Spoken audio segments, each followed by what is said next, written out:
guess we'll fucking just not have the intro today, I guess. What's We going have no on? fun stuff. By the way, with the IT guys, the one guy we didn't give the fucking videos to, I guess. It's,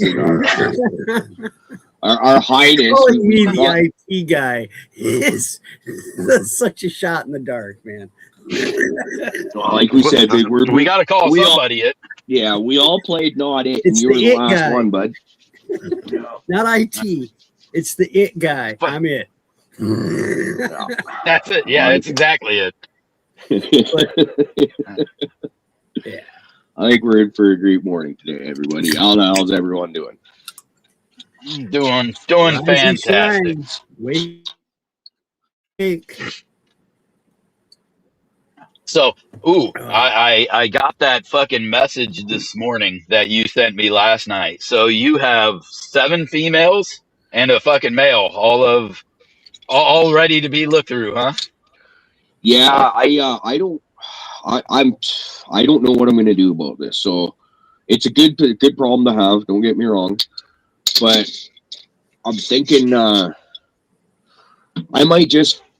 Part of me wants to just kill the male and say fuck it, and pop more grapple cats right off the bat, and even maybe just do a male hunt. Just kill any females. Look for a good male that's going to be the male that I want for that.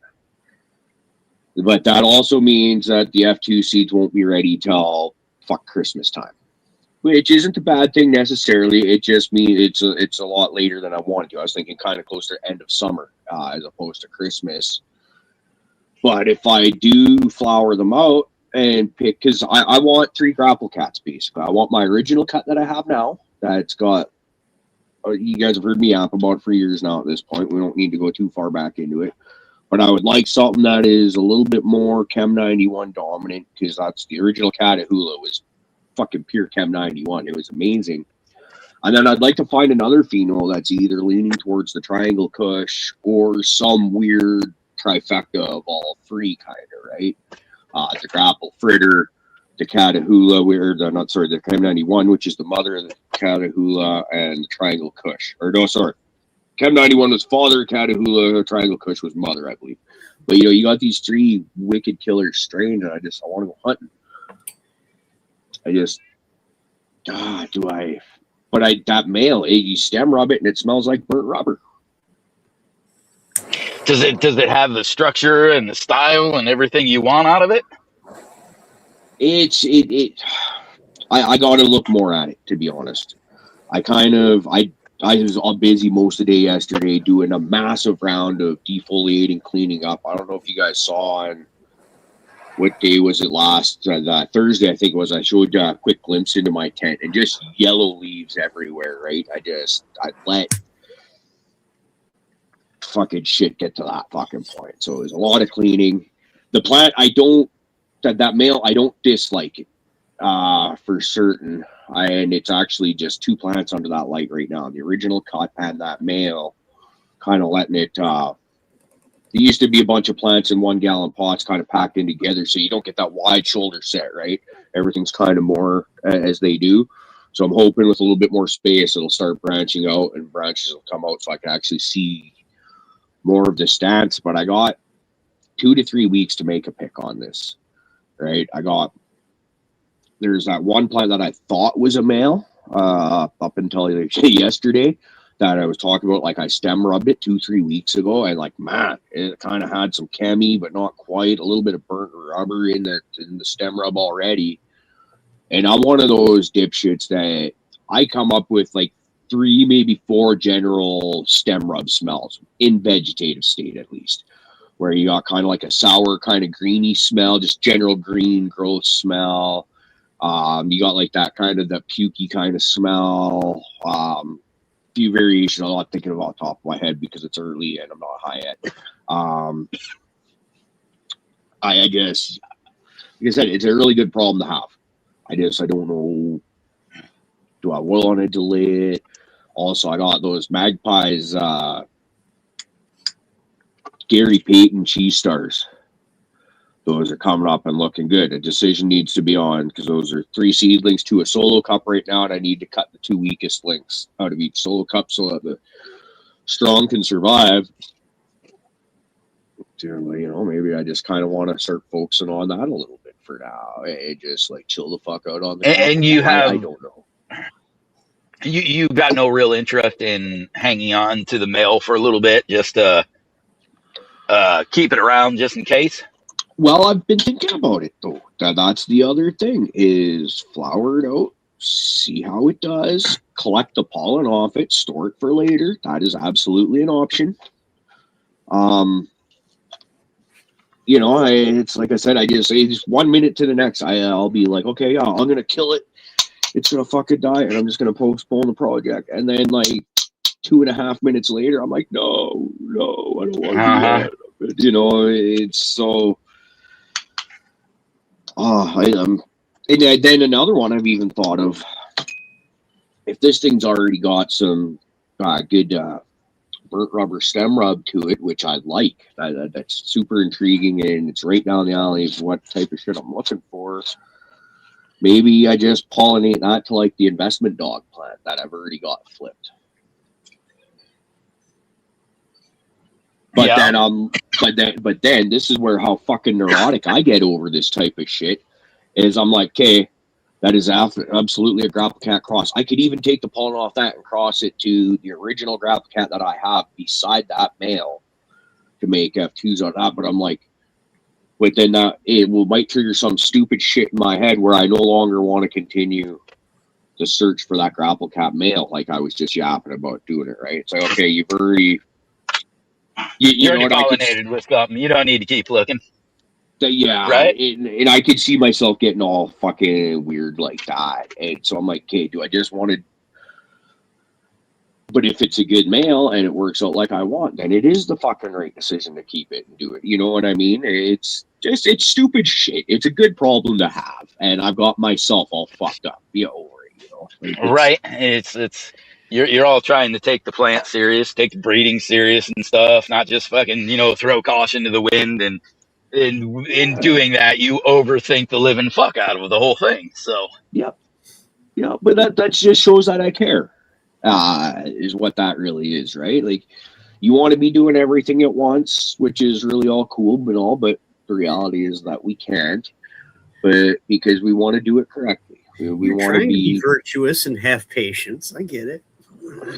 Trying. I like the way you put that big word. Attempting. Well, right. And I mean, the way I look at it, right, when I'm making things is I'm not just trying to swirl around and just toss shit together. I'm trying to fucking show something, right? I have a perspective with this. I'm trying to get somewhere with this plant, and I want you to fucking see that when you grow it, smoke it, you to do all that. So, I have a view, I have a goal for that plant, and I want that plant to be, and I want that goal to be seen.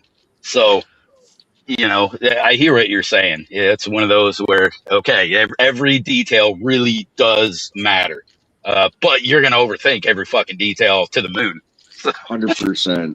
And it's like, I did the pollen chuck, just take A, plant B, see what happens. Actually, and I would suggest that everybody should at least try it at least once or twice, just to see what the goal. If you've got fire plants, and that the odds are pretty good, there's no reason not to. It's like, unless you just really hate seeds, but that's one of those. Don't fucking seed a big. Don't take cues from people like me and Caribou, right? Don't grow out a fucking tent and be like, ooh, look at that big, bad, fucking beautiful bitch of all this smokable stuff I'm going to throw pollen all over. Don't do that. Just grow one fucking small plant and get your seeds out of it. Well, what I did a couple of years ago was I used a paintbrush and painted a couple of branches. So I had buds with seeds, but did it on the lowers so that pollen wasn't falling down into anything. And then I misted the shit out of everything around it. It was one of those, all right, I don't mind these buds getting a little dampness right now because I got a fan blowing on them, but I spritzed everything around after I did it. Yeah. I haven't tried the, go ahead, bud. Oh no, you go. You were already going. I was going to say, I haven't tried like the selective branch pollination or anything. Just, I'm kind of I don't really have the fucking time to dick around with it when I'm doing my stuff. So it's male gets go with the ladies. They do their term, and that's how we do it. But it's something I need to do more often. Flower out a nice male, catch some pollen, and just do some selective things so I can just grow a seed or two here. You don't have to, like you said, you don't have to pollinate the whole goddamn plant. Get 500 million, but Yeah. how I like to do it. And for this project, I feel the need to do just full pollination on it. But like I said, I don't want 8 different phenos of the same cross. You know what I mean? Like, so that's where the numbers game kind of gets to me. So everything's about a week into the flip right now. I've got another 2 to 3 weeks to kind of watch and make decisions, and maybe just hope I made the right decisions. Because right now everything's in my 4x4 tent. I did some cutting and called a few plants yesterday. I cut the Lilith, that one that, man, I put the scope up to it, Fluff, and it is at like 30 to 40% amber trichomes at week 11, I think it was, when I cut it. Wow. As opposed to week 15 the first time I cut it. Wow, and deep into the amber too. Wow. Like deep in, man. It's to the point of like, yeah, that one had me all weirded out. I still don't know what to think about it. We are going to transplant 2 of the clones we have in solo cups into 3-gallon pots later today, so we can get the veg going down on those. And we're just gonna watch and see. Where is it? First time we grew it out 15 weeks. Second time closer to 11. That's a fucking huge, awesome jump in terms of finishing time. Right. That makes it go from I will not grow this plant again to ooh, maybe. Well, this is actually the difference between, so a 15-week plant we can have in the rotation, but that's the difference between having one in the rotation kind of in the corner, because it takes so fucking twice as long just about as the next thing. Now we can have 2 plants maybe. There you go. That's good thinking. Right. Like that fuck 11 weeks, man. Like I take everything to 10 typically anyways, like at the very least. Oh, an extra week on top of that. Oh, darn, boo-hoo. It's right. All you're doing is delaying your cleaning of your tent by a week, unless you're fucking just throwing other stuff in, and you're not doing anything. You're just waiting an extra week. Yeah, like I said, boo fucking who. Yeah, and I cleaned my tent up yesterday, I might add. So fuck yeah. Woo! I had a good day yesterday. It was fully productive. I got up. I did hot smoking exercises. I fucking waited for the lights to come on in the tent. I cleaned it out. I fucking, I harvested a couple plants. A granddaddy garlic that, like, one of the angry plants I was talking about. It was angry. But it'll... Still angry? Well, it's dead. We got in an argument and it fucking lost. It should have tried harder. Yeah, that whole shape up or ship out fucking argument. Yeah, it lost that argument. But man, we got it through to the end. It was something about that plant. Like, it's a beautiful plant, happy as shit until it isn't. And then once it isn't, it takes forever for it to get back to where it wants to be. Fuck me, I don't have the patience for that. Right.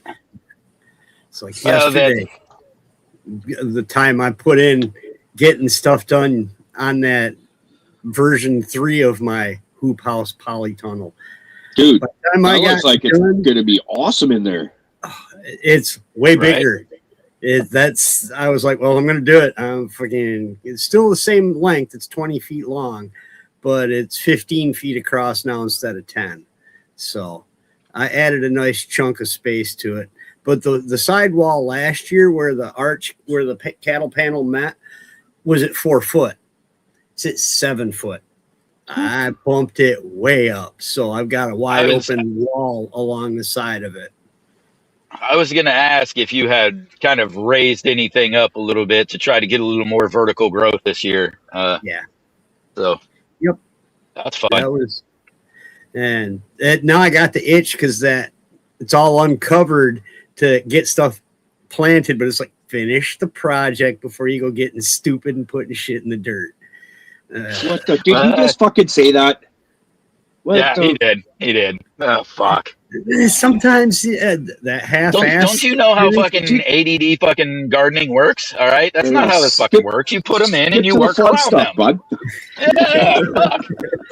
My thing is if I put them out there and then I smack them with a 2x4, I don't mind brushing them with my hand. That's called fucking giving him some 2x4 character, is a man. little That's all. That's just giving him character. That's high stress training is what that's called. Yeah. Haven't you ever seen Fluff on a morning tour on a Sunday? Yeah, fucking karate chop them Not bitches. with a 2x4 though. Judo chop. It don't it's just because I don't store a 2x4 down there. You want me to fucking I'll He go just home and doesn't make me a show little us Instagram video. You smacking them around with a 2x4 if you want. Fluff coming out all hacksaw Jim Duggan. Oh!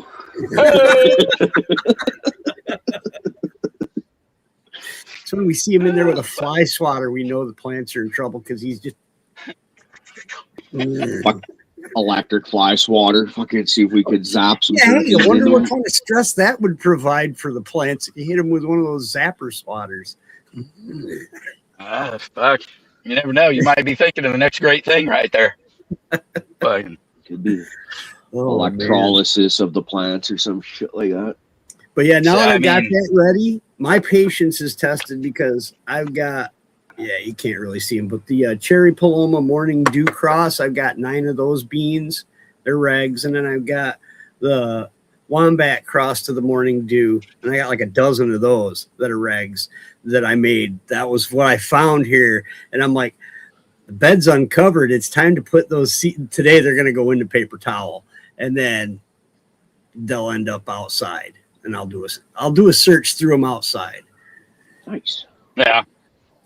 I got room for them. Trying to decide if I'm going to move some or keep them where I got. I've just got a couple of volunteers that were the Hawaiian Black Widow by Black Forest that got pollinated outdoors last year. There's a couple volunteers in there of that one. They're about 4 foot tall already, so I went down, cut them down to about 2 nodes. We're gonna let them bush out real nice. But I'm trying to decide kind of the same thing, whether I go put them in like in the ground, go transplant them in the ground somewhere over in near the garden, or if I leave them in the pots where they're at right now. I kind of want to leave them in the pots, train them, just let them do their thing, for the year. But I also like to grow in the ground. It's a hard one, man. I can never figure that one out. They're doing so nice right now. I don't want to screw with them. And I know once I put them in the ground like that, I'm just going to let them do their thing and get all fucking big and crazy. So this is kind of my way of keeping them calm, I think. But I'm stoked to see what they do. I think that one's got some potential behind it. And they look great outdoors. There's one of them, and it looks like it's male anyway. But it looks like the bugs really seem to like to chew on it. They don't like the other 3 that are there. They like one a little bit. It's not real bad, but the male they're just chewing the shit out of. So I'm when I get home later, I'm gonna go pick it and get rid of it anyway. Don't want it there. And then the others just give them a little bit of cleanup and do that. But curious to see how they're gonna do. I think that'll be a fun one. Nice. Yeah, I haven't Yeah. been That's back awesome. to the Gotta be in-laws fun. since we put those plants outside in their yard a few weeks ago. Interested in seeing how well they took. So we've had snow since then. Oh yeah. I saw a picture from Mount Washington out here in, which is where Lake Placid is. Last week they got snow. I was just like, get out of here, man. It wasn't just a little bit. It was several inches. It's on top of the mountain, but it's still one of those, man. I did that 4th of July. My buddies and I, 40 years ago, went and climbed the highest peak in the Adirondack in New York, Mount Marcy. Just something to do when you're 20 years old. And yeah, it was like July 4th weekend, and it got down to like 39 degrees, just below 40 where we were camped. We didn't know. We didn't have a thermometer, but some of the people we ran into are like, you guys didn't freeze last night? You have good sleeping bags? Like, it was a little chilly, but it got down below 40 last night. I'm like, what? 4th of July? It's not supposed to be below 40 degrees. I'm sorry. That's... Yeah, below 40's sort of cold, but we ain't cold yet. You got to get below 0 to get cold. Well, yeah, but 4th of July, that's not the time of year. Oh, yeah. I hear you, man. Right? Yeah, that's psycho weather right there. That's what the fuck you doing. You missed your mark by a fucking month. Come on now. Yeah, let's see if I can figure out how to make one of these dab frog gimmicks work here. It says it's the Christmas, the Boofmas one, but it'll work. There should be a couple different dab frogs in there. There is the Christmas one, but there's one that's 22 seconds long. That's the normal one. The Dab Frog Final V2, that one? I don't remember what it's called in there. I just really know that it's 22 seconds long. Damn it, I'm going to click on this button and see what happens.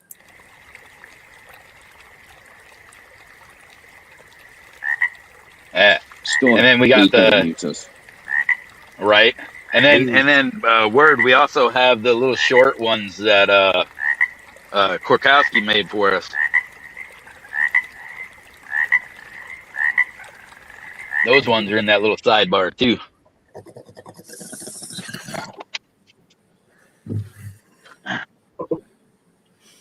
We'll figure it out. I'll make sure we get a couple of them thrown in along the way, so that we'll figure it out, or we'll stumble our asses through it like usual. Hide off screen while we take a hit. Turn your camera off, damn it! You'll get us in trouble with YouTube. Yeah. Well, the thing is, they don't mind us smoking weed on here. We figured out we've been doing enough of it by now. It's just. It depends the fact that we smoke weed on here just means there's no fucking chance we'll ever be allowed to monetize. Yeah. We could probably go 5 years clean, no smoking or anything like that, and because of our back content, they'd probably still be like, no. I think some types of smoking, if they see you with a bong or a rig, if that type of an image, versus they don't know whether a blunt is a cigarette or what it is. You know, but yeah, if you're ripping on bongs, it's pretty obvious what you're doing. So I can imagine there's some things that they're like, no, yeah, you're not monetizing that. But well, I'm wondering how they even pick up on a lot of it. Like, you know, like, are your freaking machines and scanners that fucking good that you actually are picking up all the smoking actions? Or is it more from verbal cues? It's like, okay, let's do a dab, let's smoke a joint, type stuff like that. Like, once it was taught to recognize a bong, I mean, right? Like, dude, you can go into like your phone, go to your camera and hit search and search.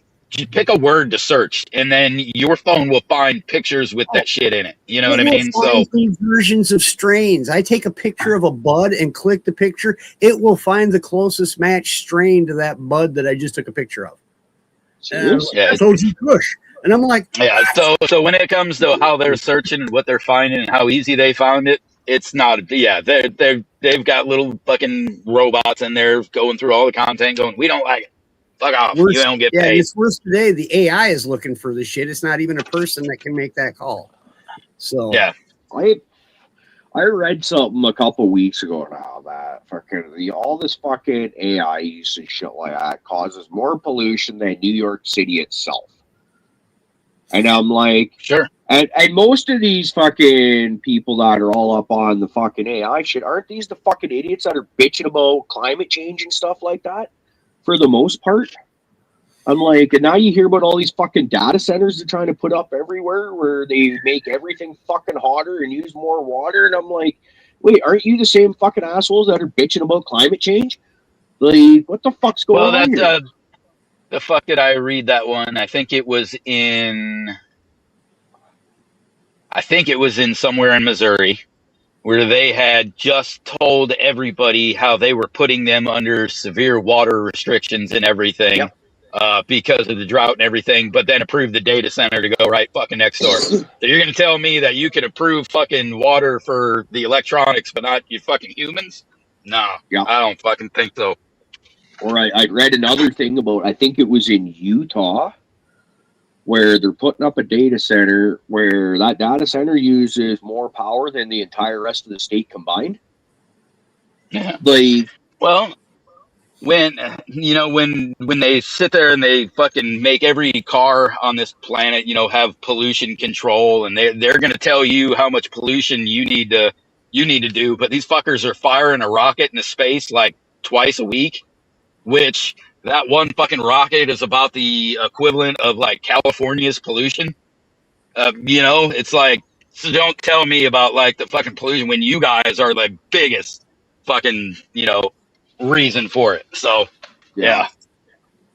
So it's okay when they do it first, science, but we can't fucking live.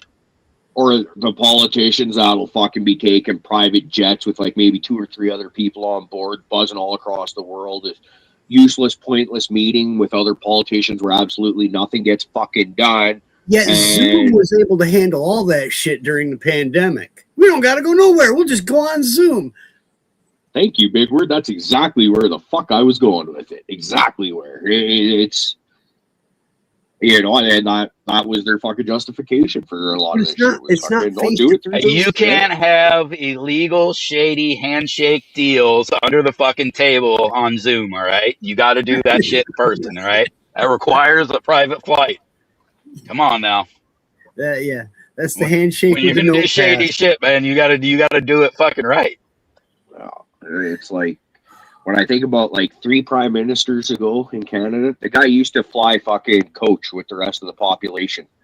If you were a heavy air traffic flyer in around the Ontario area, there's a good chance you might have ended up eventually with the same fucking flight as the prime minister of Canada. I'm not going to begrudge those guys riding business class because they're doing business, but get on the plane with 180 other people instead of with 2. Yeah.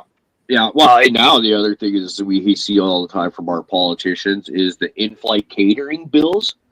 You'll have like a fucking $100,000 bill for a one-way flight catering. I'm like, how the fuck is this? It's like it's like an open fucking slush fund for partying and just living it up. It's like, let's rub your nose in it. All the peons that have to work and actually do shit for a living. Like, hey, who elected me to be here and fucking party my ass off? Yeah. Anyway, let's fucking go back to politicians. Back to weed. What you smoking this morning? Pot. What kind of pot? I'm smoking on Cherry Real. I've got half a bucket of it still. That everything else is down to like less than an ounce. But the Cherry Real, I've got enough. I'm like, okay, I know what I'm smoking for about the next month.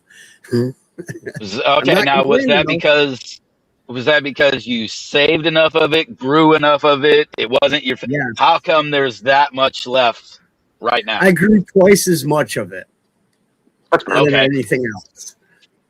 Yeah, I had 11.2 ounces of the Cherry Real. It's on the top of the bucket that what the harvest was. So that was what it started with, and I'm down to probably 4 ounces of it. So I've gone through a fair amount, but everything else is in rotation, and it's like everybody's down to like less than an ounce, except this one. Well, I know what I'm working on for a few weeks, and I'm not complaining because it's a good one. So there you go. What are you smoking on, Fluff? I have the Hawaiian Romulan that I'm smoking on here this morning. I started with a little mix of the Black Forest. That's usually always kind of the first thing I hit in the morning. It's good fucking medicine, man. It gets my day started right. But after that, it can be a bit of a downer. Kind of not always the most motivating of medicines, which I like because I don't need much motivating of medicine. So Dude, there's a crow chasing a black squirrel right now, and it's fucking hilarious. He's like totally tormenting him. But but right now, smoking the fucking Hawaiian Romulan. That one's a good daytime medicine for us, man. Still gets you getting medicated, and it puts you in a good mood. At least it does for us around here. I'm smoking on a little grapple cat. I just put one out and I'm about to roll another up here.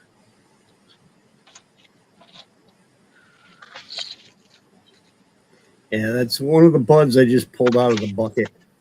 Ooh, it looks good. I can see Grower's trim. You can colors. tell it didn't get, finely snipped with scissors, but it only takes a couple of fingertip brushes to clean off what's still there. And I don't even care, but I have a little tray full of all them sugar leaves. I don't generally fucking trim too fucking clean when we do, because all those sugar leaves have fucking trichomes on them. So Oh yeah, I never worry too much about that. you say that's bubble hash material. If I didn't do bubble hash, I'd probably just grind it right up and smoke it. But with I'm kind of a pain in the ass on the trimming. I like my shit all trimmed up pretty nice. Not a whole lot of farmer trim going on in mine, and even it's a little bit better because my wife took on a lot of the duties now, and she asked how I want it trimmed, and she makes sure it gets trimmed that way. And God love her, man, she does a great job. Any of you guys who was at last year's Booth Fest, she does a great job trimming some. yeah. But that is one of those when you vape, and it's the same if you have a really good palate and you can taste these things. The small things really do affect the weed, right? If you had a late stage herm and you got some of those little micropods in there, the weed gets a little harsh, right? A little in the throat. Some things, the stems and things, right, almost have like a little bit of a bitter burn to them and things. If you grind up, that's kind of the plus and minus of the grinder. Every time I think about it is sometimes it makes me a little bit lazy on some of those smaller buds. Rather than break it all apart, get it in there and get all the stem out and everything. I just there it goes. You ain't gonna notice. It ain't gonna tear the paper. But I do try to get some of those things out. Paper. But I do try to get things like the sugar leaf out, the stem out, things like that, because I really do feel like it does kind of just mildly at the micro level bring up the quality of what you're tasting just a hair. Yeah. Oh, absolutely. I'm not sure when you vape if it's as much, because you're not really burning the leaf. You're just cooking the trichomes off of it. So I'm not sure with dry herb vaping how much of a difference that makes flavor-wise with the sugar leaves being there or not. Do you notice much of a difference? It makes a difference because you get more green more quicker. A lot of people whine and bitch about like the burnt popcorn taste, and a lot of that comes from the overcooking of that biomass, right? There's nothing left inside of the weed after you've vaped off those first couple terpenes and things, right? Yeah. So the more kind of different types of biomass in there, the different more burnt flavors you can kind of get out of it, if that makes sense. It's less offensive on that old toasted flavor if you have less sugar leaf, if you have less stem and things like that. So, like I said, it makes it. The difference is small. The difference is small, but it is noticeable if you look. And if you got the option and you got the time to clean it up like that, then enjoy what you're smoking. If you enjoy it being cleaned like that, then clean it. Yeah, the burnt popcorn taste is one of those. That was an oddity when I first discovered that. After a couple of rips, like the third one tastes like burnt popcorn. I'm like, since when does weed taste like burnt popcorn? when you use dry herb vape. But it was the first time I had that, I was like, that's not a terp I like. It's time to empty it out onto the next bowl. That's kind of one of the things I really liked about having the ball vape was those Now, do you first two save tapes. They're like fucking so flavor enhanced that it's like it's insane. And then as soon as you start to taste that flavor drop, you fucking get rid of it. Now, do you save your stuff to reclaim it and put it in the crock pot with butter or anything? Because I see a lot of people are doing that because there's still stuff left. Compost. I'm a grower. I got plenty of fucking weed. I don't need to be saving trash. That's new to me. You know what? I will admit that it's been a long time coming for the 1990s fluff to leave and get rid of that. This is I got plenty now. All my trim goes into edibles and things. I have good, clean, nice medicine. I don't need to waste. You don't save your half resin wasted anymore when you scrape your bowl? No, I do not. I've connoisseured up, and I fucking like it that way, man. I hear you. It has absolutely become a more pleasurable experience the last few years growing my own instead of counting on somebody else having something that's tastes good. Hell yeah. When I first started smoking weed again, about 10 years ago, there's about a 14-year gap. So kind of fresh out of high school, a couple years after high school, I quit smoking weed, right? Started giving me anxiety and shit like that. And so when I started smoking again, I kind of reverted straight back to fucking high school stoner Brad. I went and got a coffee grinder for the Bud Buster and shit, because that's easier than scissors, in my opinion. I didn't even know we had hand grinders at that point, like this style, right? I completely didn't even fucking know. Went to, for one of the first thing I did was go and get a glass pipe. Yeah, I need a pipe. And at that point, I was like, I could take 2 hits off a joint, be higher than giraffe pussy, and I'm good for hours. Because you're getting high school high again. No shit. It took me a good couple weeks to build up to a full joint, because weed is better now than it was when I quit fucking 20 plus years ago. And you fill your pipe up with resin, you're gonna fucking time to scrape it, shit like that. You're gonna smoke it, because once again, I kind of just reverted back to high school Brad. That's used to what you did. I had still have it might even be here, like a Gandalf pipe. And I put a nice bowl of fucking green weed in there to help soak up the fucking resin. I heated up that glass pipe because I smoked it till it was plugged. Poured it in there and pretty much ruined that Gandalf pipe. It just tastes like fucking pipe resin from now on. I've tried ISOing it out to see if that can help get it out. And it's just, I'm not much of a pipe smoker to begin with now. I like my joints. And, and I don't think I've scraped a pipe and tried smoking resin since. I was always the joint guy back in the day, but we had one pipe, sitting around for emergency purpose, and it was also never cleaned. That way, like I said, emergency purpose. But I was kind of always the same way. I was never really a pipe guy. I never enjoyed the experience of a pipe. Thought the joint was just always the way it was, man. Kind of like you, when I came back, I did all that same shit. I went and bought me a weed box so that I had all my stuff set up, got me a bong and all that. And that shit came with a grinder, and I was like, ooh, that looks fun. Like, this is new. What the fuck is this thing even? Right? Well, so, genetics run strong. My kid was an early stoner. Go fucking figure. So he, being a tech guy and loving new stuff, he had a grinder. So, when I got this, and I was like, dude, check this out. And he's like, ooh, that's a decent grinder. I was like, what's a grinder? So he's explaining it to me and shit. And I'm like, oh. I used cuticle scissors. Yeah, I used cuticle scissors for decades. The little curved, and I'm like, they work great for snipping up a bud. And the first time I saw a grinder, I was like, what the fuck is that? I had a buddy of mine that used a coffee grinder before I ever saw a grinder, and I'm like, that is a mess, because everything was just, it made a mess using a coffee grinder to buzz up a bud. And I was just like, I'm not sure. I just wanna be always clean. hated. I had a buddy who was on the coffee grinder side, like Caribou there, and it always drove me nuts, man, because that motherfucker was just caked in trichomes that would never come back off, right? And like he'd be like, "Oh, we can get that off." He'd start scraping plastic shavings out into the fucking bowl, the inside of the coffee cup. It's like, dude, or the coffee grinder, you know? It's like, dude, stop that! I'm not gonna fucking smoke that. Yeah, you're gonna get high but poisoned at the same time. You don't fucking scrape it with fucking scissors, though, right? Use like a paintbrush. He wanted to get his right. I get that.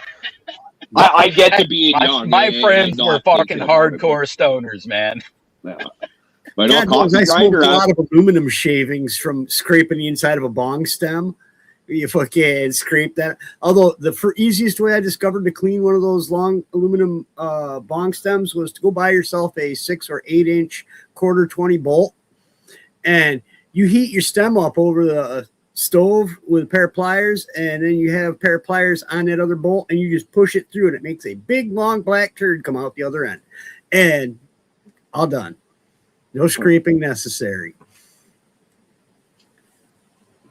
Oh man, some of the buddies that the old heads, you know, my old crew, they're still stuck in the days of you know, they get together every fucking couple days smoking the fucking one spot, you know. We don't talk about it unless we're right here situation, you know what I mean? They're still right there, but they all use little one hitters, things like that still, and just they have a fucking one hitter unclogging station like set up, right? Like a nail perfectly matched to everybody's one hitter that's in the fucking wall, so you can just poke it out and it falls right into the. It's hilarious.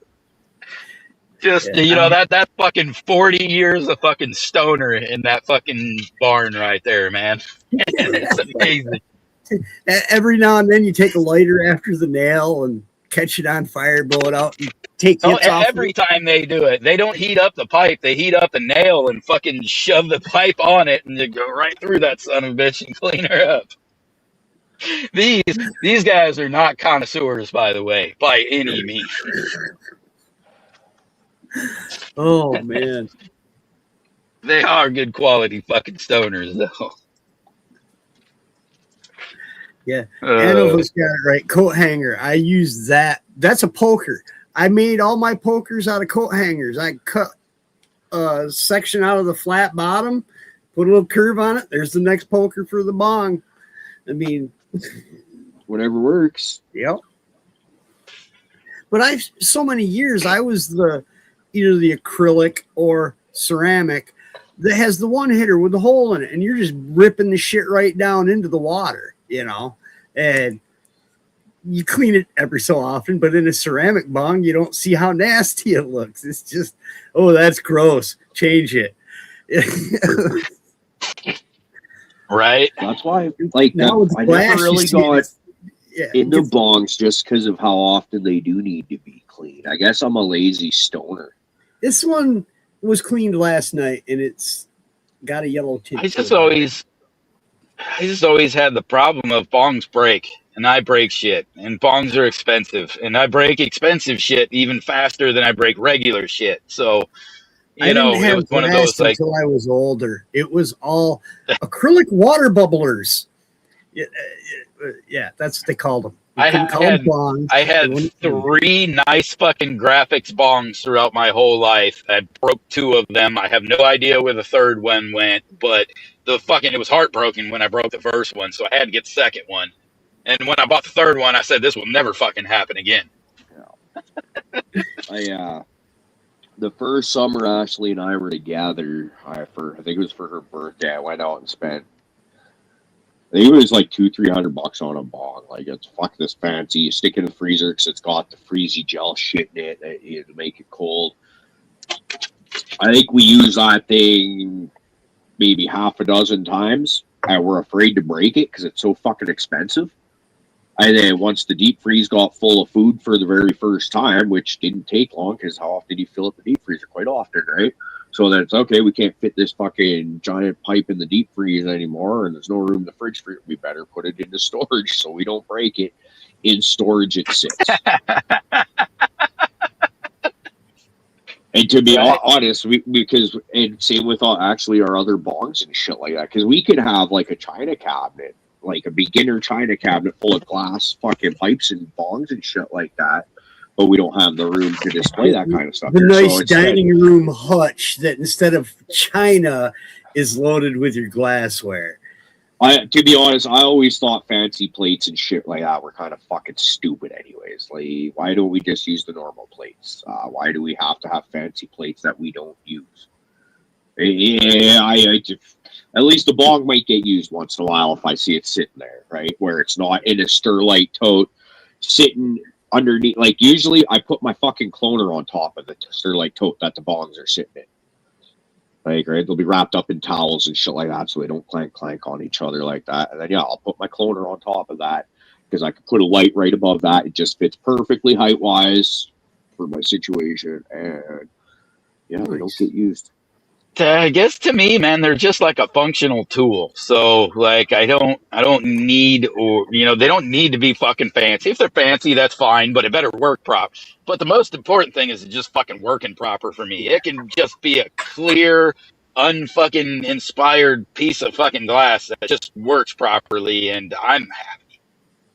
The thing with one of my favorite ones is it gets pretty looking. You get some beautiful, whereas you go into your head shop and you look on the counter that has all their pipes and the spoons and the metal ones, and some of the glass, they're eye catchers. They just, ooh, that's not that it's going to get you any higher than that cheap $9.99 one, but damn, look at those colors. You know? And like I said, I'm just a guy, like, that's a functional tool for me. So if it's pretty and it works great, that's awesome. But works great is literally the fucking standard where it needs to, like, that's the only deciding factor.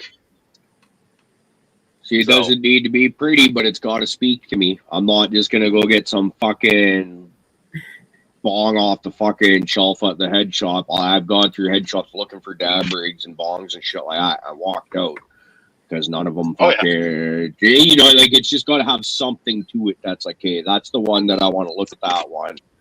And the bottom of my stems always eats it. That years ago, and I'm like, am I going to buy a new stem? No, it still works. It broke off about 1/8 of an inch, so I was like, that don't matter. I don't need a percolating bottom on my stem, you know, like rigs have those percolators. I was like, what the fuck is a percolator for? Well, it diffuses it better. Man, I like the percolator. They are nice. I want fucking movement and bubbles. I fucking that's part of the function, man. That is part of the function, absolutely. The fork and the more bubbly and the more like it's up there, it seems like it cools it off better, it smooths it out better. You get a little bit more flavor out of it. So it does cool it. It's a more pleasurable experience. So, you know, like I said, that's all part of the function. So you need to put that shit down there. You know, I like a nice shower head, a big fucking shower head to really open it up. Lots of small holes, but a good draw. Like that fucker, it has to be a good 14 mil open hole from top to bottom. You know, so that you can rip through that thing. I don't want restriction. I want to be able to put a lot of air through it. And no, do any of your that's because the 18 millimeter or all of yours 14? I don't have any 18s. No, I used to have one 18 that was one of my favorite bongs I had, but the function of it kind of also made it. It was a tornado bong, so you literally had to suck like the whole bottom chamber up, and then it would start like sucking out of the bowl. You know, actually take something. So there was a lot of like air movement that went through that thing like viciously, and it could get some rips. But I haven't bought another 18 since. I need to look into getting another one. Yeah, because I see all looking at the dry herb vapes and stuff, they all come with the adapters, and I'm like, I've never owned an 18 millimeter. That's a large downstem on a That's bong. pretty.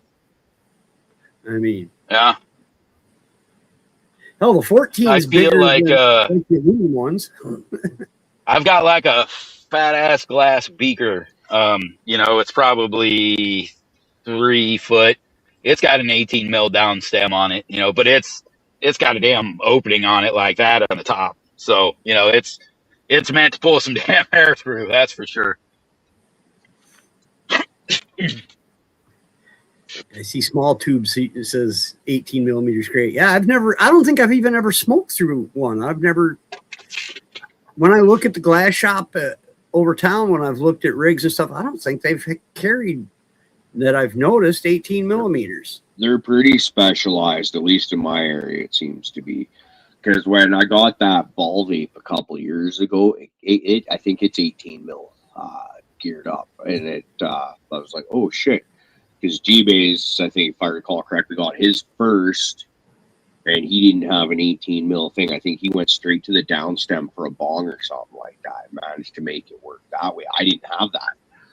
And so I went to all my, before it even showed up, looking for 18 mil adapters and stuff like that. Couldn't find one because everybody thought I was on fucking glue, because what the fuck's an 18 mil? And it ended up showing up in the vape ended up coming with an adapter. So I was able to not have to worry about it. But I couldn't find any of that in my area. Yeah, it's different. I know. I think Clay's got a Guru, I think is the name of the one he's got, that's got an 18 mil on it. And it's nice. It's just, the thing is, right? That is such an open draw, right? Like you can fill up your lungs real damn quick before you realize it. Kind of like using a 3-liter bottle with the big top on it for your gravity bong instead of the 2-liter bottle with the small hole. God knows I did the bucket instead of, the bucket with the 3-liter bottle because, it holds more smoke. Right. But that was an old power hitter. You just drop it and let it go, and you just hold your face over it, just blowing it straight at you. Dude, high school was a fucking great time, or at least that's when we were using shit like that, right? The world is a... And it's like, it's not filtered. It's not really a bong. It's just suction action and then forcing it into your lungs. It's like you're using water to provide the suction. Other than that, there's no filtering. It's just straight draw and inhale. But injection stoning. Works though. Yeah, it does. Works real good. Yeah, dude, back in the day, that's when we were getting all creative with them. That's when we made our powered fish tank bong too, or powered fish tank hookah. It would be. It wasn't a bong; it was a hookah. We had lots. Or you get the one guy that flip the joint around, put it in his mouth, and just walk around and blow it at everybody. Rip it.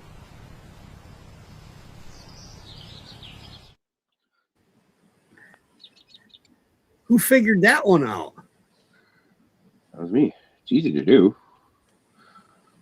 That one's on the sidebar there, IT guy.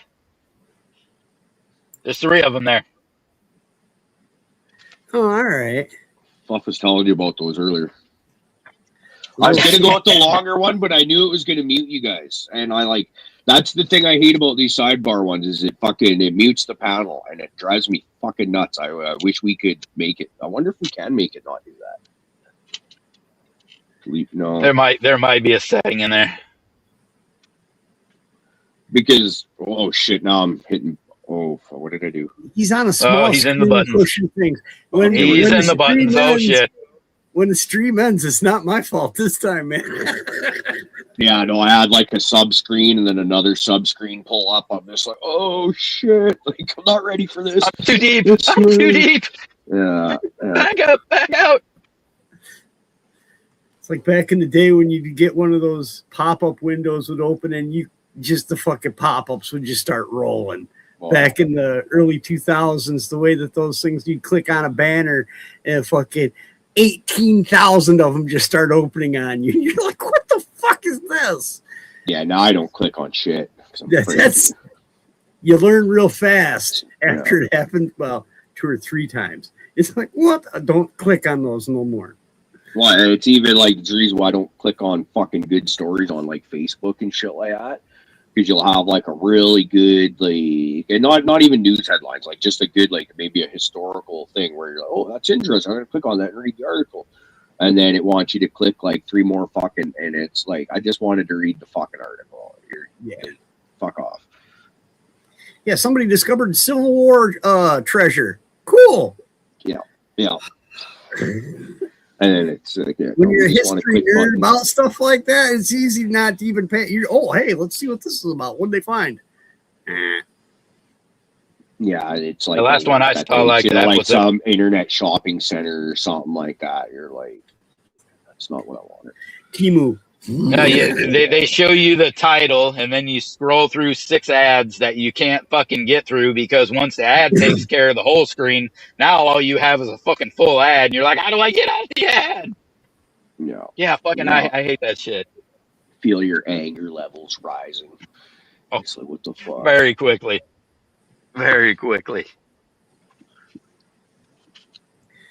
It's how we learn about tech. Whoops. Oh, see, fucking bigwig here letting us in on his secrets for this is how he got the job. I've been fucking up on the internet since 1999. Come on, I've been at it for 27 years, and I ain't no better today than I was. I've only been at it since the 2000s, big word. So you are more experienced at this than officially. But I wasn't raised with it. I was raised analog, so it doesn't always translate. You got more experience than the rest of the panel. The fact that you're the new guy, and we just trying to fucking talk yourself out of it. Age is wisdom, motherfucker. I can argue with that. What that is you've had more opportunities to fuck up. Yeah. Well, I've also. It's like you failed more than most people have tried. One of those things, right? Yeah, that's the way of looking at it. Yeah. Word, I have also been on the interwebs, and since you've had to go to like the store and pick up a CD so you could get on the interwebs, that does not mean that I became good at it at any point. Dial-up was. I'm good at it.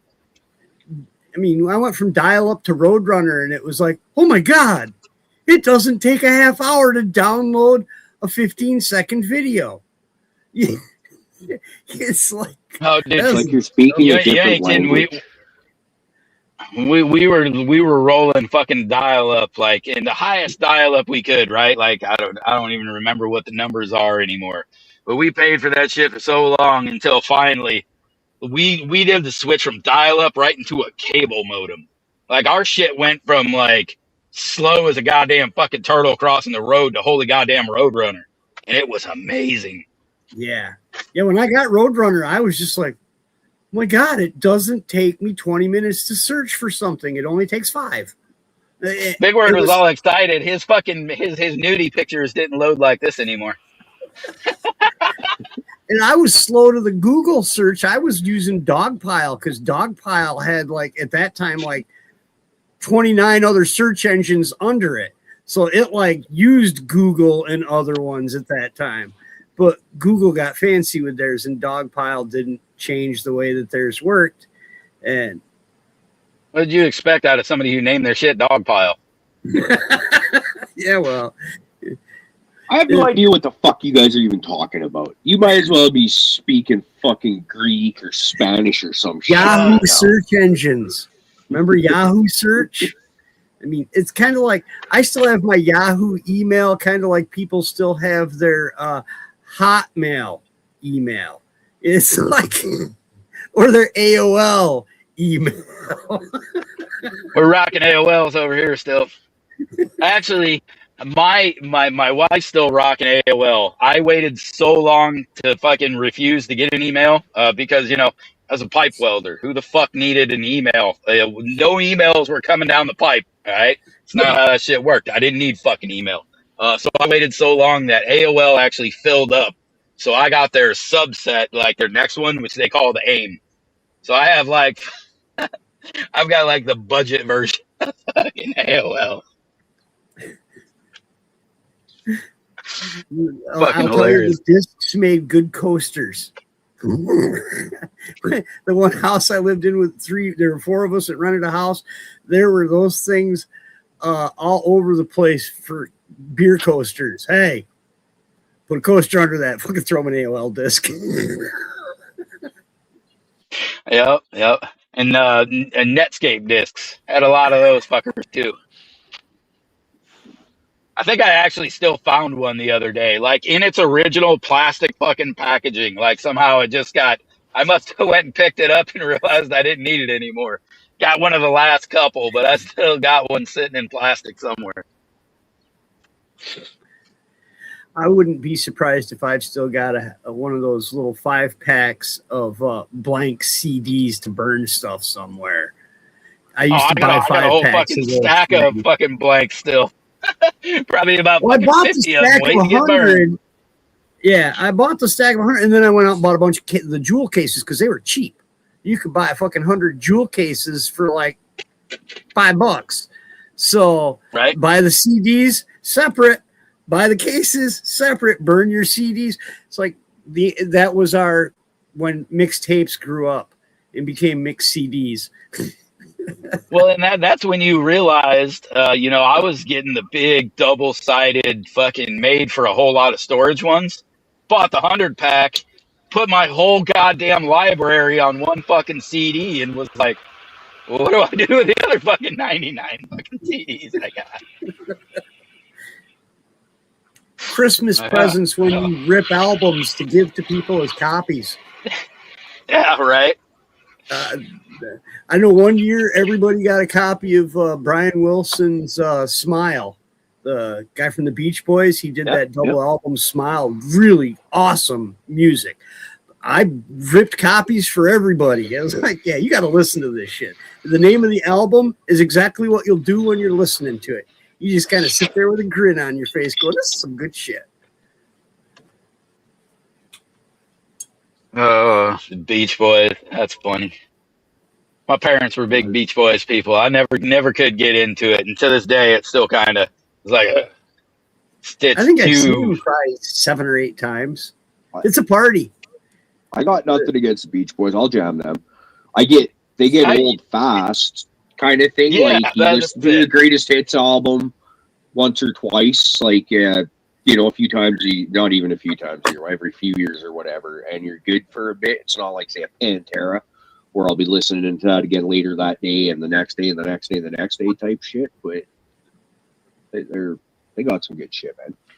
Well, that was like when we grew up, Mom and the weekend cleaning had to happen on Saturday morning or Sunday morning, right? Like that was the first thing to happen. Everybody got the fuck up, the house got clean before anything happened. And we had the big fucking jammy old school records, 8-track fucking giant, big old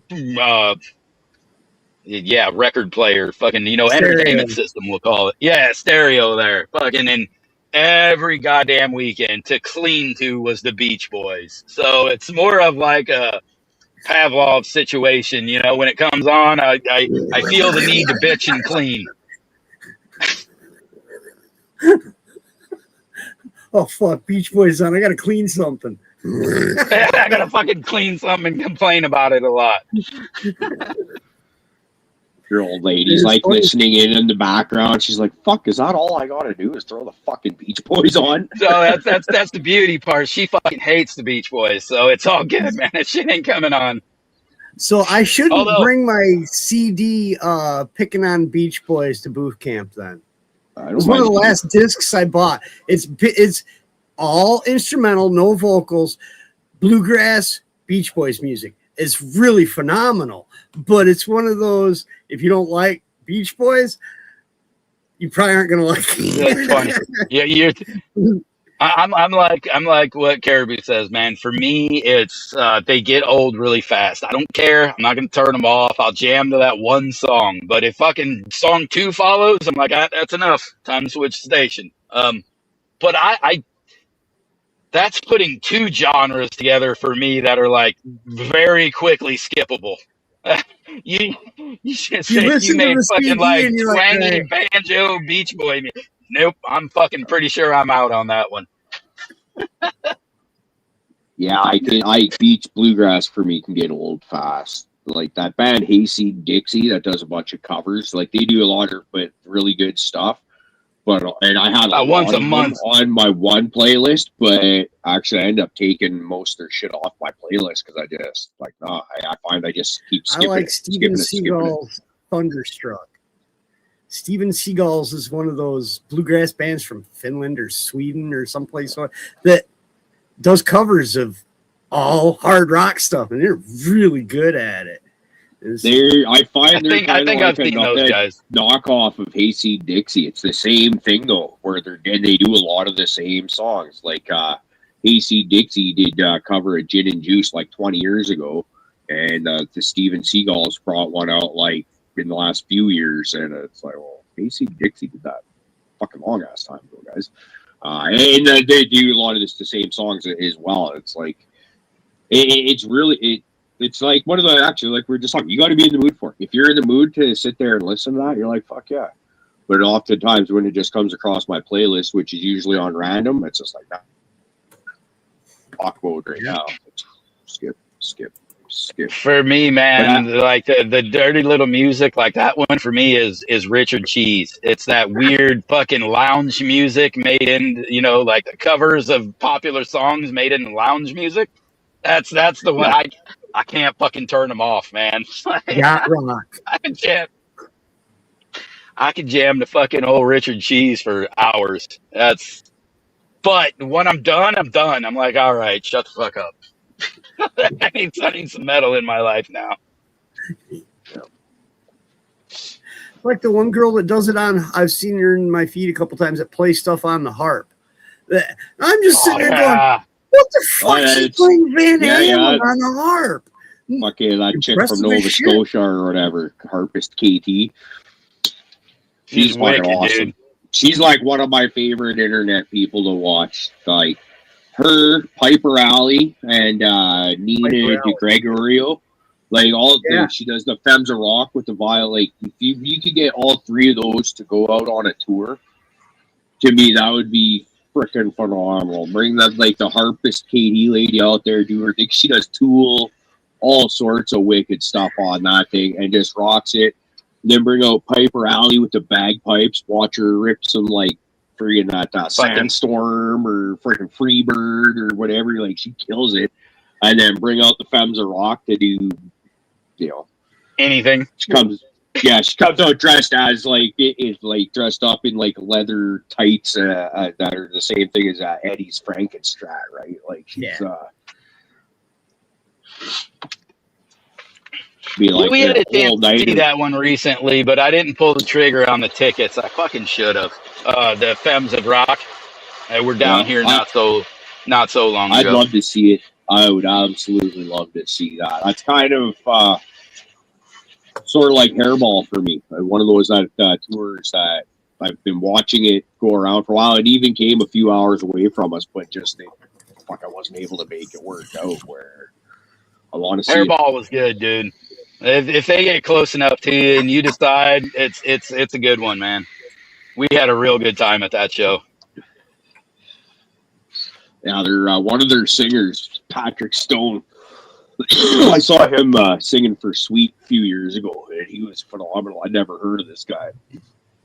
I just remember watching them play, and I'm like, fuck, like this is like phenomenal.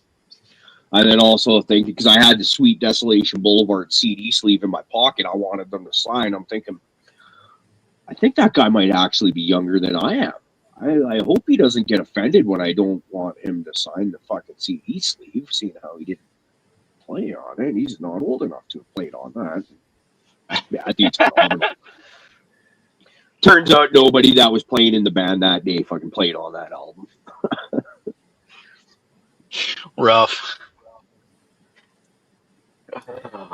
That's the way it is, though, fucking with some of these bands nowadays.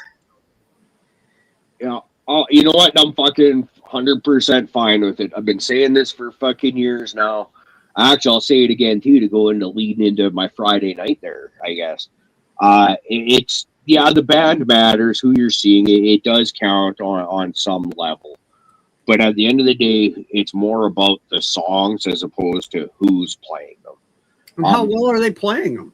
Yeah, I exactly. want to hear something that doesn't sound like you're trying to make it into, dark country. But so if that's what I'm into, that's cool. But if I'm going to see a band play heavy metal, I want it to be heavy metal. I don't, you can throw in an odd one here or there. But at this point in fucking life, we've talked about it.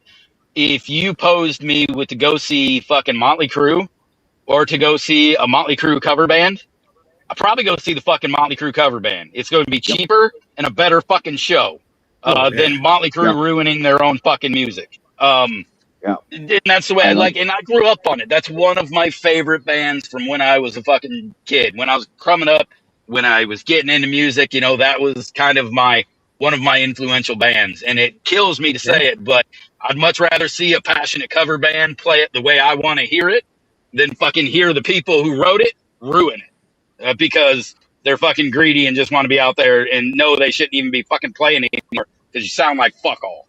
Like you're not doing your music or your band or your fucking your legacy any justice. And for that reason exactly is why I was so fucking excited for Friday night, because we went to go see a Motley Crue cover band. We went to go see a Kiss cover band. We got to go see an AC/DC cover band all in the same night. And I'm like, get on stage. I was like, I was more excited for the Motley Crue cover band than probably the other two, because exactly what Fly just said. Unfortunate. And I was saying this for weeks, like, what was the odds of this singer not sounding a hell of a lot better than Vince Neil does currently? And that turns out actually, turns out you had a shitty roll of the dice, bud.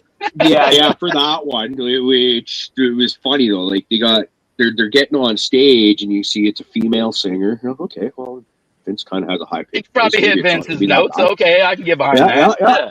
Female bass player, like, okay, cool. Some dude on drums, and they're using the Kiss cover band's drum kit. Cool, no, nothing with that. The guitar player's kind of dressed up, sort of like Mick Mars and all that. And they come out and they fucking the dun dun dun dun dun dun dun. Dr. Feelgood comes out. Okay, band sounds good. And as soon as she hits the fucking microphone, it sounds like a fucking bad karaoke set. It's just like, when somebody sounds like they're, people that they're trying to, they can't yell, but they're mad and they're trying to be angry and yell, but their voice just goes all high pitch and warbly instead. It kind of sounded like that as she's singing. I'm like, I start laughing. I'm like, oh my God, this is fucking bad. Like, the band doesn't sound bad, but the singer, like, I'm glad you're having fun, but holy shit. And it gets to the point where I've almost got tears running down my face. And then they're partway through their set, you're like, okay, this is all, get off the fucking. And their set list is unfuckwithable. It is all the fucking hits, man. They even played Primal Scream, which I wouldn't have thought that I would have brought that out. Nice. But Home Sweet Home, they play that. There's no fucking keyboardist on stage, which means you've got a backing track for pretty much the whole fucking song, because there isn't much fucking guitar, bass, or drums on it. There is, but not much. And I'm just like, and that was the best song she sung. And so we're like, okay, so Motley Crue cover band was a wash. Kiss cover band comes out. I'm not a huge Kiss guy, but they do got some jams that I like. Detroit Rock City. And before they even come out, like, they're behind the screen by the stage. We're in a little small rec center. And you can hear the clunk, clunk, clunk up the stairs. We haven't seen the band yet. You don't know how dressed up are they. What are we going to get for presentation, right? It's a Kiss cover band. They could go hard, or they might just be four guys on stage. But you hear the clunk, clunk, clunk coming up the stairs, and you're like, oh, those sound like some big-ass fucking heels coming up. And they are dressed fully up, fucking, like, they got the 4-inch platforms, the same demon boots Gene Simmons has, the same Space Ace boots, right? They got all, like, the bat wings for Gene Simmons. Like, they were fucking done up to the best of their abilities. It was fucking great. They sounded good. The singer, he was all right. Very interactive with the crowd. But you know, like they were cool, and they like the Gene Simmons guy before they did God of Thunder, he does the fucking the spit and blood all down his chest and shit like that. They play God of Thunder, and then he does the fucking this shoot their spit breathing fire or whatever, right? They Yep. brought that out. The guy that was Ace Frehley, he did the fucking smoking guitar out of the pickups freaking after they did Shock Me, right? Oh, I'm cool. just like, man, they had smoke machines. The that would do presentation smoke jets. was there. They That's tried cool. hard, man, and they sounded good. Like, it was cool. Like, and then an AC/DC cover band comes out. First two bands, for a song here and there, people would get up on the dance floor, and then when the song was over, they'd go over to the fucking beer gardens or whatever, right? That's fine. Me and my kid were kind of off to the side, fucking just sitting and chilling and stuff like that, just kind of watch. Because I wasn't going to be the only asshole up there in front of the stage rocking out while everybody else is looking at me. AC/DC comes up. They start rocking into Are You Ready? And I'm looking around me, and everybody is sitting still. I'm like, fuck this. Grab my kid by the hand. Let's get up here, up to the front of the stage. Her and I start rocking out. And people start to follow suit, right? And one of my favorite fucking things from this whole night, there's a freaking older native guy who's got to be like mid to late 60s at least. Freaking like, I don't know if he had a tooth in his fucking mouth, just that big wide open, like where your lips get puckered in smile, where he's just like, you know, he's dancing, just rocking out, and just having, like, you could tell he's having the absolute fucking best time ever, right? And I love to see that kind of reaction from people. And we're rocking, we're jamming. These guys sound good, man. Their band's called Rock or Bust. If anyone gets a chance to see them, I would absolutely recommend it. And Abigail is very shy, very kind of, you know, like she doesn't know a lot of the music that we're listening to. And so she's kind of standing, kind of subdued. And at one point, some of her teachers from her school are at the concert too. So they grab her and they bring her back to dance with them. After a couple of songs, they return her to me. And then the tour manager for Rock or Bust, she's always running by the front of the stage, walking around. She keeps making it going out of her way to kind of dance with Abigail, do like, you know, the hip bump side to side, shit like that, and interact with her and make it more of a positive experience. And we're in the middle of doing this when they're playing Shook Me all night long. And before you know it, the lead singer grabs Abigail by the hand and brings her up on stage. Now, my kid's shy. I'm looking at her, I'm fumbling through my phone so I can get this, because this is cool. Her mom's going to want to see this for sure. Oh, yeah. Bragging rights, right? And it's my kid up there. And but you can see my kid's like, oh my God, there's all these people looking at me. So the singer's trying to like give her the microphone to sing along, and she's just like, you know, like kind of freaked out a bit. And so he took her off the stage right away. But it was very cool. And then the manager for the band there, she went and grabbed a T-shirt from the merch booth and gave it to the kid. So now she's got a pretty sweet T-shirt, and you know, they finish off their set like, man, like it's AC/DC. If you go see, they played for an hour and 45 minutes, something like that. Not a bad song in the set. And that's why I say go see cover bands. Go see these legacy tribute bands or whatever, where there's like one original member or maybe no original members left. Because usually if they get someone in there to sing it, it's going to sound just like the original singer. Yeah, the guys that are for Leonard Skinner is still going to, if you go to a Leonard Skinner show, it's still a Leonard Skinner show.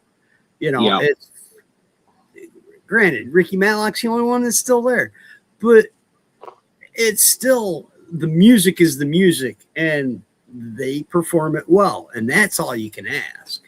It's like, yeah, their music should live on. I'm not going to begrudge, especially when it's friends and family that are carrying it on. You know, it's, yes, there's money involved, but these guys, a lot of them, would still be doing it even in a little dive bar if that's where it took for them to be able to go play.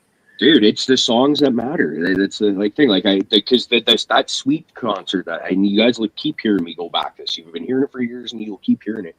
Is like I said, there's not one person that played on Desolation Boulevard that was on that stage that day. That was one of the best live shows I've seen. For just a stripped down, no production, 5 guys on stage, and a lead singer that's just got the fucking energy where he's jumping off the fucking stage into the crowd. Not crawling over the barricade, jumping off the fucking stage over the barricade and into the crowd type shit. Like, man, and he rocked. And that's where he realized that, like, you know, I knew I liked Sweet, and they had a about a greatest hits worth of album worth of jams that I really liked. Well, then I realized I actually fucking love those songs. You know, when you get to see them presented, and it's about the songs. Like, go see them. I appreciate when bands do, like, Snock was the most recent one. I just saw at Sick New World. Never got a chance to see them live because their singer was actually passed away before I even got into the band. And they got a new guy up there singing now, and I was like watching them at Sick New World. I had like tears streaming down my eyes. I never thought this was gonna happen. That's how much the music means to me. I get emotional over the fucking shit, right? Oh, yeah. And I'm like, oh my God, like, this is happening right now. I never thought this was gonna happen. And like, I could not tell the difference that was not Lynn straight up there. It sounded just like him. You know what I mean? And that's, like I said, that's all you can ask for. Give us a good rendition, and hell yeah. This was 30 years ago. I went and saw Molly Hatchet at a bar, more or less, big bar, 500 people, you know. So it was pretty intimate. And I brought my 1981 Beat Me Odds tour jersey with me to the show, going, if I get a chance, I'm going to get these fuckers to autograph this thing for me. Yeah. Only one guy was the same from back then. But all 5 guys signed the thing. But it was funny because when I showed it, they were like, after the guy was like, after the show, follow us out to the bus and we'll all sign it for you. And so the girl I was with at the time, I told her, I said, when this show is over, stay right behind me because I am heading straight to the bus with the band. You know, I got an invite and I'm going. And I got on the bus and I turned around. She was nowhere. It's like the chance to go on Molly Hatchet's tour bus to get an autograph from him, I was not about to blow that off. Big words like, I'm going to suck all the dicks for this. Not just kidding. Yeah, I would have been the same way. Absolutely. But the weird part was then when I moved to Daytona, the house band for the one bar there is called Big Engine, and it was the bass player from Molly Hatchet when I saw him the first time. He was in on the band. Boot Hill Saloon was the bar right there on Main Street, and they were the house band. Whenever any of the events went on, they were the band that was playing, and it's like, it was kind of cool to see they're playing all these Hatchet and a lot of other Southern rock. But you're like, wait a minute, he looks familiar. And the one guy next to me goes, you know Molly Hatchet? I go, yeah. He goes, that's the original bass player from Molly Hatchet. He was with them for the first like 3 albums. And I was like, okay, that's cool. Between sets, you get to shoot the shit with them with a beer. You know, it's like, that was kind of cool. You just I'm starting to like I don't know if it's the same down in the States, but it kind of almost seems like it is, but like a bigger version, so less concentrated. But the British Columbia and also the Canadian music scene seems to be very incestuous, and that you got a lot of people, like, especially when we get back to these legacy tribute bands where it's not a lot of original members. A lot of people played in these bands over these years, and then go from, like, let's say this one bass player, he'll have played in fucking 8 of these bands that are all from that kind of same 70s, 80s era and shit like that. Because when with Triumph, you know, yeah, because when the Rocker Bus guy was introducing his band, like the bass player, he's played like with Trooper. The Trooper is the band that does the Here for a Good Time morning intro, or the Tuesday intro that we were doing, right? He's played in that band and then listed off a bunch of other ones. The guitar player, he's played with Doug and the Slugs and a bunch of other Canadian bands. And then the drummer, he's played with Econoline Crush and about 3 or 4 other bands that I'd heard of. And he's like, and that's for me, I'm just some asshole up here singing AC/DC songs. That's cool. I'm glad you guys had a good time. It looked like it was good. Do you know the band Chilliwack by any chance? I think I've heard you mention it before. They're check out Chilliwack Fly at Night. Chilliwack. That is a jam that I think you'll absolutely like. It's in that era for you. I'm gonna go see them next week. Oh, cool. It's their last tour. They're it's out of the '70s kind of era, and I'm going to hit the dab frog for folks here. I appreciate that.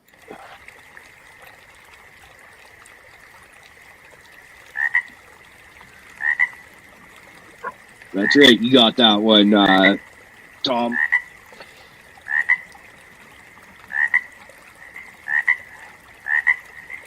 Yeah, I'm a huge Bill Henderson fan. He's the main singer-songwriter for Chilliwack. And like I said, they're another one of those bands. They're one of the old bands that we saw at the same music festival as Sweet I was just talking about, where I went there knowing that, this is one of those bands I grew up listening to my whole life. My parents had it on record and on CD. And it was listening to the song Fly at Night was like one of those. It was the chicken noodle soup for my soul that I didn't realize I needed until it happened, kind of thing. And then for a week or two after the festival, that was like the one song that was kind of in my head, constantly being replayed. And still to this day, I'll fucking play that song 2 or 3 songs in a row, or 2 or 3 times in a row when it comes on. Yeah, there's some songs, a couple of Van Halen ones that I'll do that with. Mean Street. I can't help it. When Mean Street gets almost, I'm like, back to the beginning. Let's hear that again. Yeah. Yeah. It's like after about 3 times, I'm like, all right, we'll move on now. But there's some songs No, some songs are just that good that they deserve to be replayed over and over. Like that's how often do you do that with anything new coming out right now? Yeah. It doesn't. You might listen to that song a couple times a day if it shows up in your interest or whatever. But as for actually sitting there and be like, no, I need to listen to that again. It's not even like the song's not even fully over yet. We just got past the singing part and we just got the fade out part. No, we're listening to that again. Like Blue Oyster Cult, Godzilla.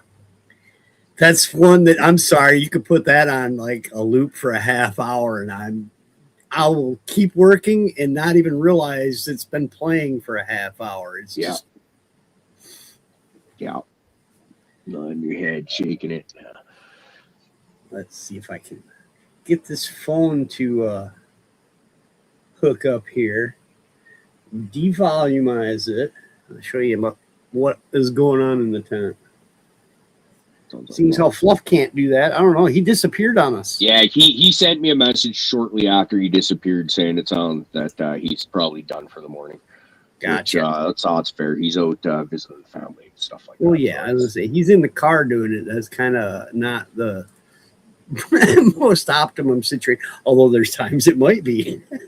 It's doable from the car, but yeah, it's not ideal. So just say, not like you haven't done it a couple times while moving in the car.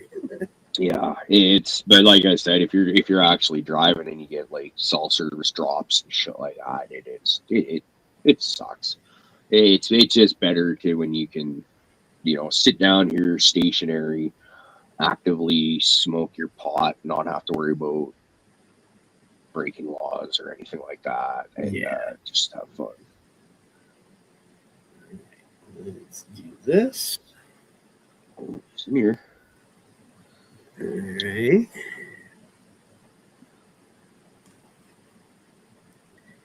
And it's thinking about it. I can see it trying. Oh, there we go. There we go. Booyah. Can you do the big picture from where you're at? You should be able to. You're on your laptop, aren't you? Can you? Yeah, I'm on the laptop, but I'm not sure which one of them buttons to click to make mine. Okay, so down on the bottom of your screen where the one that you just put in there shows up, there should be a smaller box within that screen. Uh-huh. If you click on that, that should maximize. Layout. There you go. Cool. I learned something new today. Look at that. Well, you're the fucking IT guy, dude. Well, I'm working on getting there, I'm the it guy. Well, you're there. Now you just got to work at getting good at it. Well, this is the hard point. I'm not promising I'm going to get good at it, but I'll keep trying. No, we said work on getting good at it. We didn't actually say that. We keep expectations low. But the Harlequin's looking pretty good. She's starting to show a few amber, but we're right at 8 weeks. So I'm expecting to start seeing some of that stuff turn. And the Cherry Paloma, she is starting to senesce, get a little more purple in her, along with the Cherry Real. The leaves on the Cherry Real, I don't know, I'll reach in a little ways, hope it doesn't fuzz out. But you can see they're starting to get the purple and stuff into the leaves now on that one. That's always been real pretty. And the old Granddaddy Purple back there is getting darker in the center. So she's getting... Yeah, you can see it getting a little darker from here. And the Storm Shadow Black Widow cross. This one, she's got a sweet citrusy smell. I can't pick any individual fruit out other than to say it's a sweet citrusy. But I'm liking it. But that one's looking pretty good. Thank you very much, Dan. Yeah.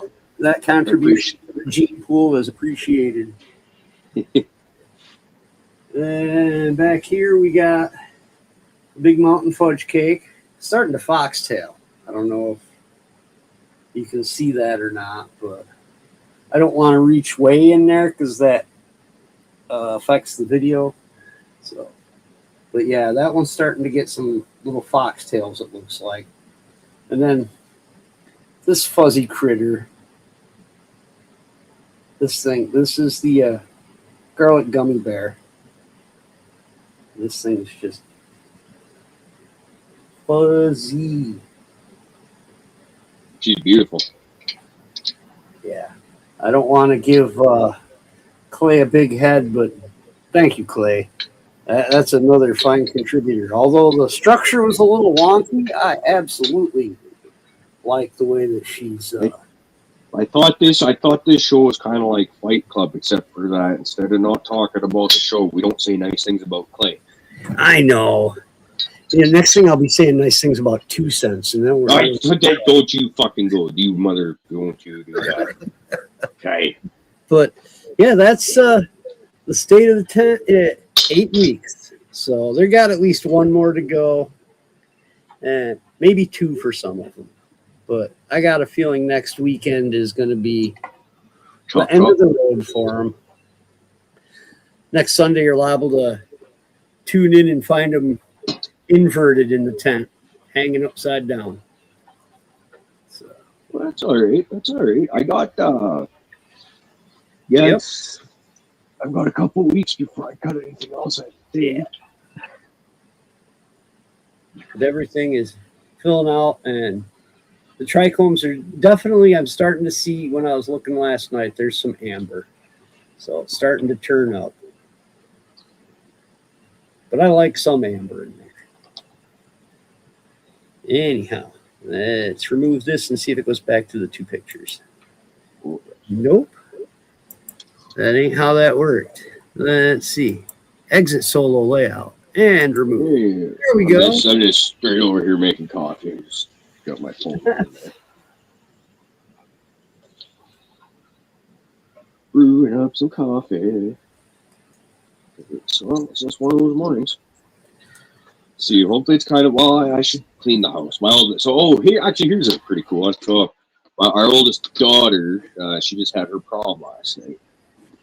Graduation time is fast approaching. I think it's the 29th of next month is her actual graduation day. So it's exciting times. Kids growing up, you know what I mean? Yeah.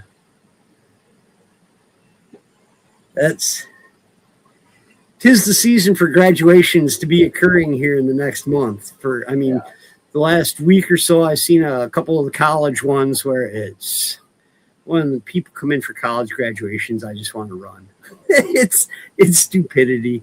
It's like, for being educated people, you're stupid. Cars will kill you, and you just step out in front of them. and act like they should automatically stop for you, even though there's a crosswalk 20 feet down that you're choosing to ignore and just step out into traffic. Yeah, it's like the next town over has Williams Lake has the Williams Lake Stampede every Canada Day weekend. And after the Calgary Stampede, it's one of the biggest rodeos in like Canada and fucking the section of North America, right? It's a big deal. The town of about 14,000 people goes to like something like, or not 20,000, but you know, like it's a huge thousands of people jump up. And I just would get the fuck out of that town. I lived there for about 5-6 years. It was like, no, I am the fuck out of here. Go camping or something like that. Unless you want to be participating in the stuff, which when I moved to Daytona, that was part of it. There was an appeal to being there during race weeks and bike weeks and all that stuff. I like those kinds of things. So I participated. But after a couple of years, you start to go, man, these people that don't live here, that's the other thing. You got to watch out for any license plate that wasn't Florida, because assume they have no clue where they're going. You know, these people that come in for the races and for bike week, they do not always signal like they ought to. And because there's the road we're supposed to turn on, and they just hang a right in front of you. And you're like, 2 lanes of traffic don't matter. You know, they act like New York City cab drivers. But actually, here's another one of those that goes in line with what you're saying. Like, you know, you're like, see somebody with a out of state or out of country license plate and they're driving slower than you or whatever, they're automatically a fucking idiot. You know, we make fun of them. I would do it to you, you would do it to me. I would expect none the less, or nothing less. And we did the Las Vegas trip where the tire incident happened. We had to crawl home. So I was like fucking thinking of all the Americans probably making fun of us, like, you know, Canadian idiots and all that stuff. And it's all good. And then on this last trip that we did last weekend to go see Primus, on the way home, I kept thinking people that would just pull up to right before they pass me were flashing me with their fucking high beams. And then they keep going, and like, it's, you know, it's after a concert, so it's dark out, right? I couldn't, like, are they actually doing that, or is it just bumps in the road? What's going on? I get all the way across the fucking Canadian border, and we get into like actual darkness where there's no street lights or traffic lights coming at me. So I actually have use for my high beams. I won't turn on. Oh, I just had my daytime running lights on the whole way back from fucking Redmond, Washington until I crossed the Canadian border, which meant I probably had no like tail lights and shit like that going on. Right? Because I'm driving a different vehicle than my own. The one cool thing I like about my car is it's just got the auto headlights, right? So as soon as nighttime comes, they come on for you. So I see auto or daytime running lights. Oh, it just doesn't have the brightest fucking headlights. And I didn't have your own oil? Because if you have somebody else do it, them assholes at them shops will turn your lights off. And then the first time it gets dark and you think your headlights are going to come on automatically, they don't. That's not fun. It's like, what the hell? What's going on here? You pull out and you're driving down and it gets dark and things continue to get dark. You're like, why aren't my lights on? You didn't realize. It's funny. So yeah, I figured as like me two trips in a row down in the States where fucking I've probably got Americans. Oh, these stupid fucking Canadians, look at this idiot right here. I guess that's okay, because I'd be saying the exact same fucking thing. Goddamn people from other states wish they'd learn how to drive. Where did they get their license from? Cracker Jack box? Pretty much, man. Pretty much. From Amazon. Used to be Sears and Roebuck. It used to be you got your license from Sears and Roebuck. Now it's Amazon. Yeah. It's just ordered it. I can get a Canadian one probably. Provincial, I don't know. I'd probably have to check certain things for them to think that I was in a province, but I don't know how their DMV up there works. Well, if you just wanted a regular driver's license, you'd probably have issues with that. They might give you some grief, but now if you went in and I said wanted your class 1 for big rigs license, it seems to be real easy to get for certain groups of fucking people.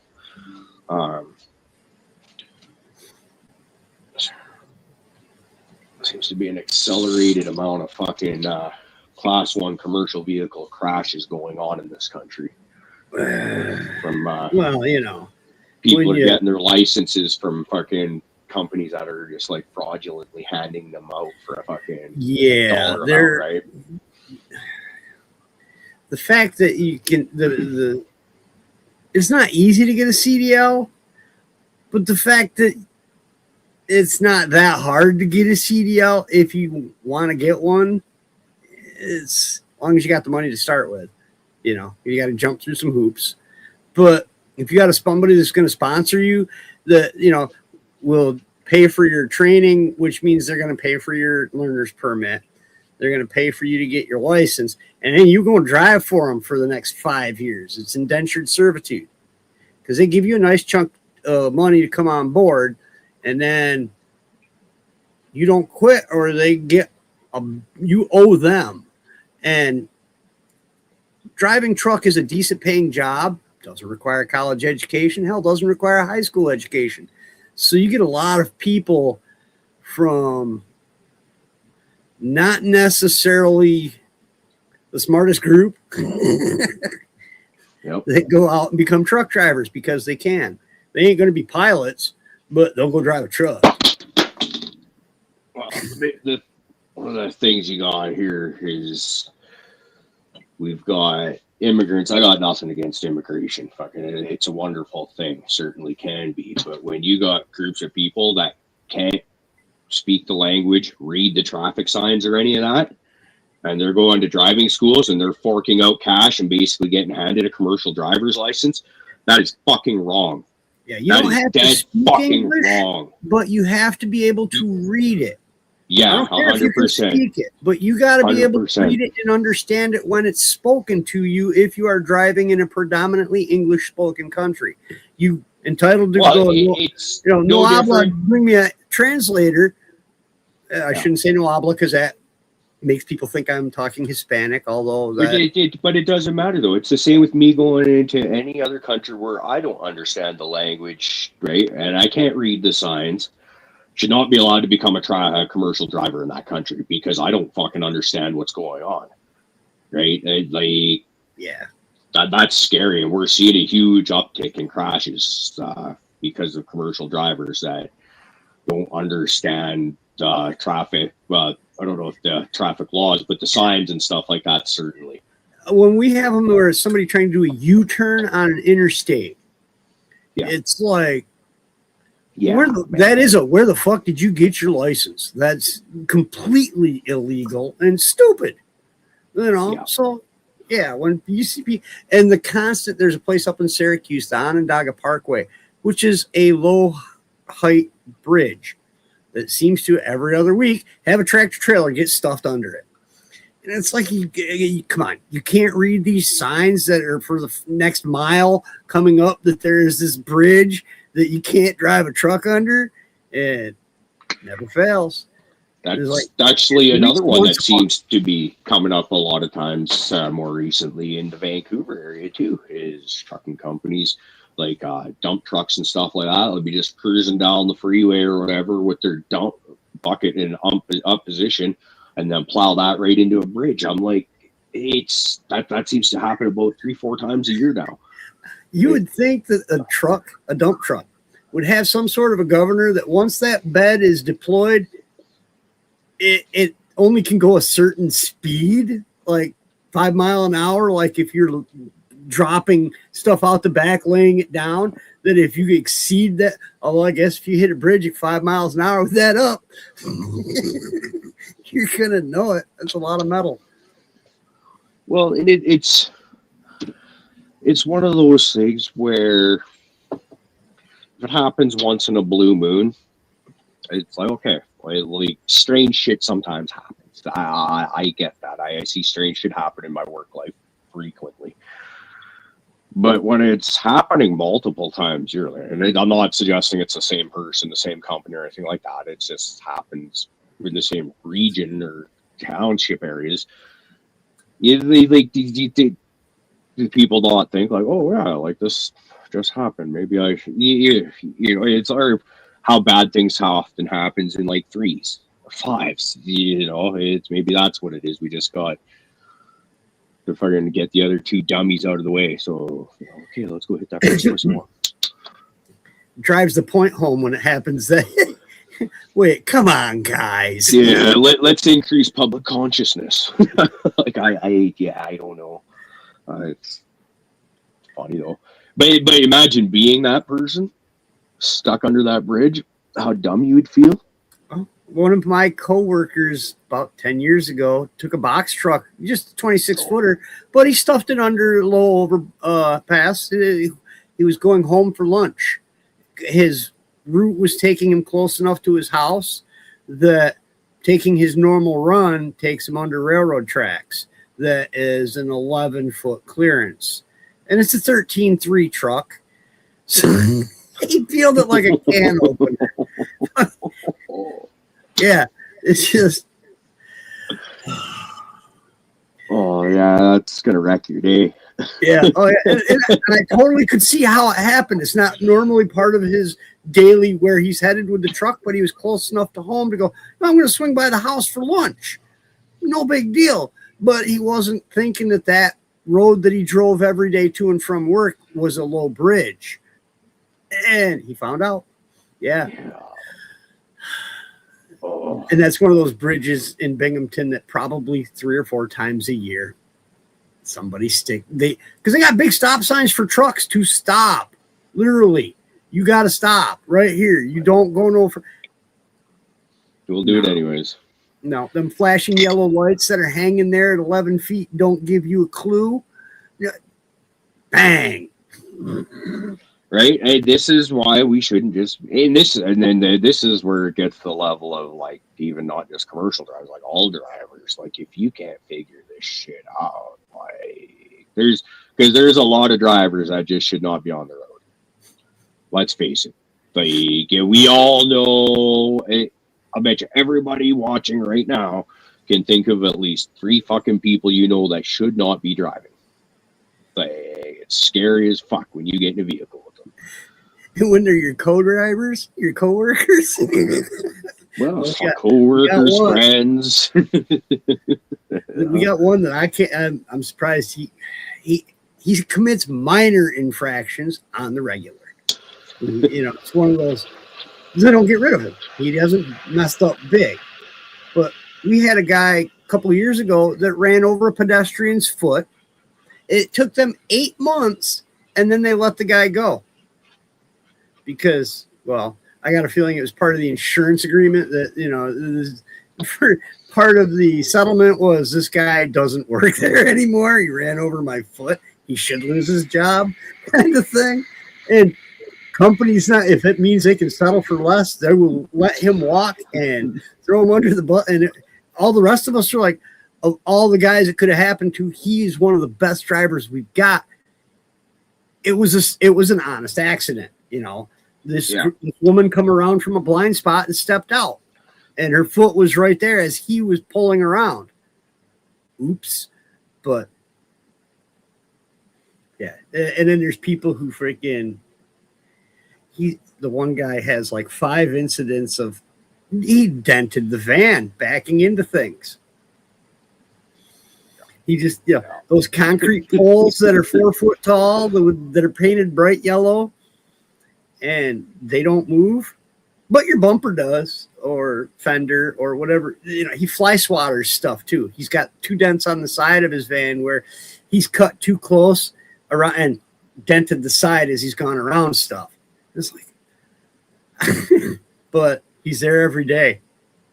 So the best ability is availability. He's there every day. So no, it's true though. It's the case with my job. It's like it's almost. We got a guy that called in sick twice last week, and I was like, he's on a different crew, so I don't pay attention to much what's going on with the other crews typically. But apparently, it's been months since this guy's putting in a full 5-day work week. Always an excuse. Like the one day last week, he was drinking with the boys till fucking like 10 o'clock at night, which isn't even very late. We start at 6 a.m., but still 10 o'clock is fucking plenty of sleep for a drink at night, right? and stays at the hotel, and then goes home and to his home, which is not far from where we're working. I don't really understand where he is or how that all works, but hey, shows up, he's at the hotel and jumps in his car, goes home, and calls in sick the fucking next day. Doesn't come in the next day, and I'm like, how the fuck he's not even past his 3-month probation yet, is my understanding, and you already can't get him to show up for a full work week, and they'll keep him around. It's fucked up, man. It's hard to get fired where I'm at. You gotta fuck up pretty bad, because as that one guy that I work with, or the guy that put the orange truck in the ditch there that I showed you the picture of there. Yeah. Okay, this guy does dumb shit constantly. He is considered a hazard. He doesn't do big fuck ups typically, but that's a kind of an average to bigger side of one that for him, that truck in the ditch. And it's like, but he's got a saying that like, well, there's no lineup of people behind me looking to take my job. Like, and it's true. And because of that, like, nobody wants to work hard for a living. In the town that we're in, we probably have one of the better paying jobs in this town, unless you got like connections to like machinery operators or something like that, like driving like backhoes and fucking excavators and stuff like that. Right. Or logging, but logging's a dead end. We got no more mills in this town. They're all shut down now, right? So all that kind of shit's dying out. You got to go away from this town to make money now. So like right now, like it's funny. So we got one of the better paying jobs for an entry level job to get in, and we still can't fucking get people because nobody wants to work. I understand working at a mill for 30 years and not wanting to go to fucking swing a chainsaw. Fuck that'd be horrible. You're old, but like a lot of 20-year-olds. A lot of the younger generation has watched how late Gen X and boomers my age went into something thinking it was going to be a career. They'd work there 20 years, and the company either goes belly up or in cost-cutting measures where the bosses are getting, the big wigs are making more money and you're getting laid off, is created a group of people that don't want to work for these people. It's not that they don't want to work. It's I ain't doing that shit for you. Not when I know how much you're making versus what you're going to pay me. Step up to and it's not that it's bad paying. It's just that if you go back and compare percentage-wise to back in the 70s, it's shit paying. Oh, absolutely. Like, $25 an hour is good. Not really. That was, that would have been good back in the 90s. Yeah, no, absolutely. I get what you're saying, but if you're fucking choosing starvation over $25 an hour, you're fucking stupid. Yeah. And I got no sympathy for you when you bitch about being broke. No. Right? Not when the jobs are available. That's what I'm saying. The jobs are there. It's in some aspects. Yeah. Not all. I'm never gonna bitch about the dude that's bitching while he's working at Walmart, because Walmart freaking doesn't pay a living wage. Yep. Absolutely. When you work, you bust your ass for companies like that, and you got to get a second job, and your wife has to have 2 jobs. And yeah, it gets depressing. And I think we've got a generation that's grown up watching this occur. And so they're not inclined to participate in that. They're like, there's got to be something else out there. And then there's those who are like, oh, fuck that. I ain't doing it. Well, I'm starting to fall into that myself, though, is because I'm 44 years old, turned 45 in December. I don't want to swing chainsaw very much anymore. Like I think I can do it, but I'm looking at, I got 20 years until retirement if I keep the working standard up of how it's going to be. And I hurt now. I'm not particularly happy with where I'm at with work. I don't want to be there at that company anymore. The people I work with are not horrible people, but they're very much the kind of people that sit there and talk shit about everyone around them behind their back, and then immediately smile to each other's faces as soon as we're there in front of each other. And I don't like that. None of these people have ever said anything negative to my face which tells me that they've got a lot probably saying shit to my back. You know, and I don't like that kind of setting. I want, like, if you're angry at me, fucking tell me. I'll do the same to you, and we'll get through it. And tomorrow's a new day, type shit. That's generally kind of my outlook on that kind of thing. And I just like, but when I see all the back talk and backstabbing, and I'm like, it occurred to me a couple of years ago, like, and not one of these fucking people have ever said anything negative to my face. Huh. So either they all really like me, or they're just that kind of person, right? So it's I can't say that stuff doesn't go on, especially when you get bigger. The bigger a crew is, the more likely you have of that. I'm looking at 6 drivers and then supervisors. So there's 7 of us that all are crew. And like I said, and the one guy that dents vehicles, we give him shit for it.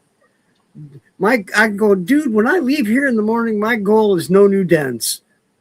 That's when I leave the parking lot in the morning. One of the things I'm telling myself about the van is no new dents. Don't want no new dents in it. Because if I'm not getting no new dents in it, means I had a pretty decent day. Yep. You know, I can't do nothing about flat tires or shit breaking inside the van, but I can control what happens for the most part to the outside of the van. I don't want no new dents. He's like, fuck that, it ain't mine. Yeah. Okay. Yeah, that's the attitude of a lot of people that I work with too. Is just fuck it, it's not mine. The maintenance of equipment doesn't fucking happen because nobody's actually paying the maintenance bill, so it doesn't matter if it breaks. First driving job I had, they put a sign up by the time clock with a picture of the truck, 26-foot box truck. Drive it like it's your own. What? If you want people to take it easy on your equipment, tell them drive it like it's your grandmother's. People aren't going to go abuse their grandmother's vehicle most of the time, but they'll beat the shit out of their own. You just told them it's yours. Do what you want with it. Yeah. You see how most people drive, for fuck's sakes? Yeah.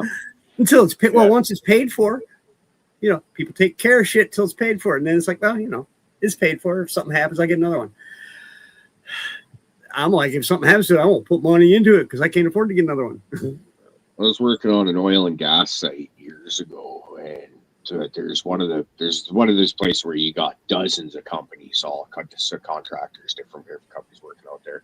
And one of the other contract companies, they had little stickers on their doors that said something along the lines of like, "Without this equipment, you don't have a job. Take care of it."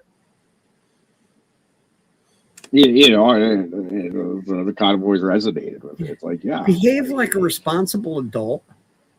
Yeah. That's all we're asking. Yeah, it's not like we're telling you got to go learn rocket science or brain surgery. Just behave responsibly, please. We understand you're going to have weekends where you're not going to do that, but that's not on the job where we're paying you. Yeah.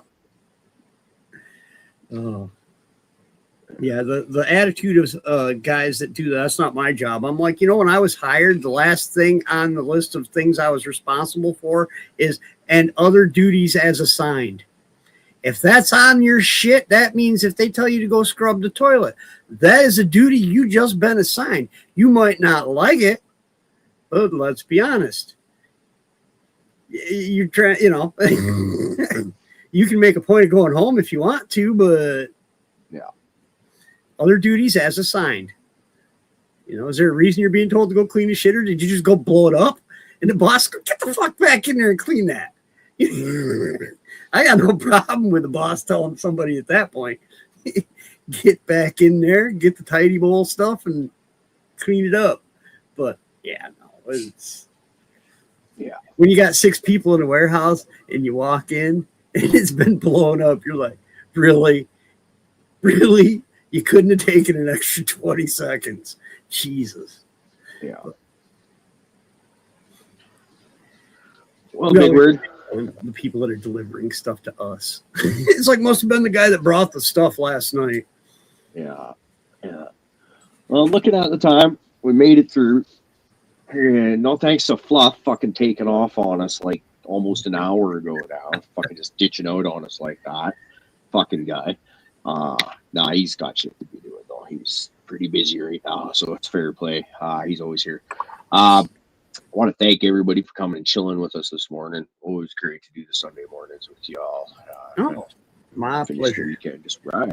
Let's see. I I don't think we have the outro in the thing, no, do we? No, it's too long. I think it's only certain length of clips in there. So Gotcha. what we can do is throw up one more dad frog before we get the fuck up. All right. I'll hit- Because the people, I've noticed that people have been loading up for the last couple minutes in the live chat. They're getting their bulls and their dabs ready. So All right. Well, I'll hit the 22-second gimmick here. You got anything to say to these fine folks, Caribou? I just want everybody to have a great rest of your weekend. We will see you Tuesday night, 100%. And I'll try to stay awake. we won't hold you to it, but it would be sweet. It would be sweet. But you definitely know where we'll be. All right. Well, guys, Thanks up, everyone. like, share, and subscribe, and stay elevated. Have yourselves a great weekend. And have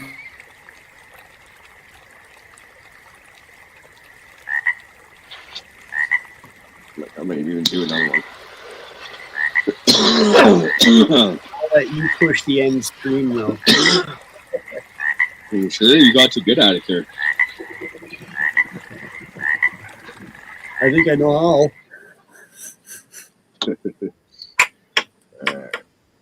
Nice. All right, One guys. more. Let's do her. Peace out, everyone. Cheers.